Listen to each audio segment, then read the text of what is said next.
Régis Debray, vous allez plus loin dans votre livre, dans l'erreur de calcul. Vous nous dites au fond qu'il y a eu une illusion religieuse. On a cru que ce serait le salut par la croyance en Dieu, qu'après il y a eu l'illusion politique. On a cru que le salut viendrait par les idées, par la politique. Et aujourd'hui, on pense que le salut va venir par l'économie, par les entreprises. Et ça aussi, c'est une illusion, d'après vous? C'est l'illusion économique.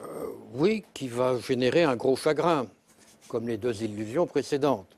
Parce qu'effectivement, penser que 1% de plus en taux de croissance va résoudre les questions de justice, de cohésion ou de vitalité, c'est une erreur. Non, moi je crois qu'indépendamment de gauche-droite, je suis d'accord avec ce que vous avez dit, mais on assiste à un déplacement du curseur, si vous voulez. Je vois les gens, les économistes, ou plutôt les entrepreneurs, qui sont peut-être au fond les idiots utiles de la finance, parce que c'est vrai qu'on a une société dévorée par l'économie, mais est-ce que l'économie n'est pas dévorée par la finance? Ça, c'est un autre problème. Est-ce que, au fond, est-ce qu'on ne parle pas déjà un peu de quelque chose de passé, qui était le moment où il y avait des grands entrepreneurs pour qui une entreprise était un outil de production et non pas un outil de rendement financier. Mais ça, c'est autre chose. Moi, ce que je veux dire, c'est tout simplement que les politiques ne tiennent plus le manche et que l'économie, c'est le bouche-trou.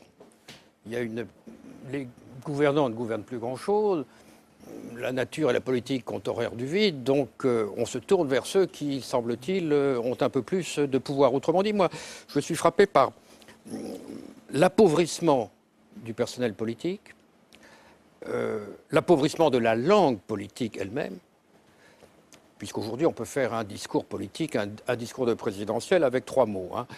Compétitivité, productivité, rentabilité. Et on met faire en sorte que partout. Faire en sorte que entre chaque phrase. C'est tout de même une sorte de, je dirais, même pas d'illusion, d'effondrement, non seulement de la langue, mais je dirais de toute une culture politique qui avait juste porté, disons, très longtemps le personnel républicain. Et donc, voilà, comme on dit, on gère ses enfants, on a un déficit d'image, un capital de relations. C'est-à-dire que même dans notre langue, nous parlons comme des financiers. Je ne dis pas comme des entrepreneurs. Les entrepreneurs, ils font des choses. Les financiers, ils sont dans le chiffre et dans le nombre. C'est pas pour rien. L'ère numérique, n'est-ce pas? L'ère du nombre, l'ère du chiffre. Donc je vois, si vous voulez, on peut dire une séquestration de tous les domaines non marchands par un langage marchand. Alors on pourrait parler de l'art, bien entendu.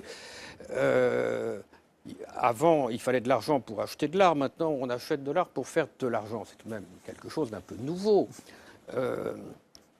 Quant à la culture, elle donne des indicateurs de chiffres. On dit que la lecture va bien parce qu'on produit tant de livres. Enfin bref, il arrive même que des ministres de la culture, qui sont d'excellents comptables, mais oublient de lire des livres. C'est même symptomatique. Quant à l'armée, maintenant, c'est une entreprise. Enfin, ils ont même des juristes en opération pour éviter les contentieux, comme dans les grandes firmes. Et on marche sur contrat, et d'où aussi une baisse de prestige des chefs militaires, qui sont aussi mal lotis d'ailleurs que les écrivains et que les instituteurs, n'en parlons pas. Autrement dit, c'est installé tout de même dans notre société l'idée que pour être considéré, il faut gagner de l'argent. Celui qui n'achète et ne vend rien n'est vraiment pas quelqu'un d'intéressant. Il est relégué, il est marginalisé. Je trouve que tout ça, ça attente à la dignité de la vie humaine. Et je ne parle pas du tout de supplément d'âme, ni d'appel aux valeurs. Je dis simplement qu'on marche la tête en bas, tout simplement, et est-ce qu'on peut redresser les choses encore et subordonner le quantitatif au qualitatif? Je l'espère, mais je crois qu'on est tout de même dans un grand passage à vide, et du politique, et j'allais dire de la culture elle-même.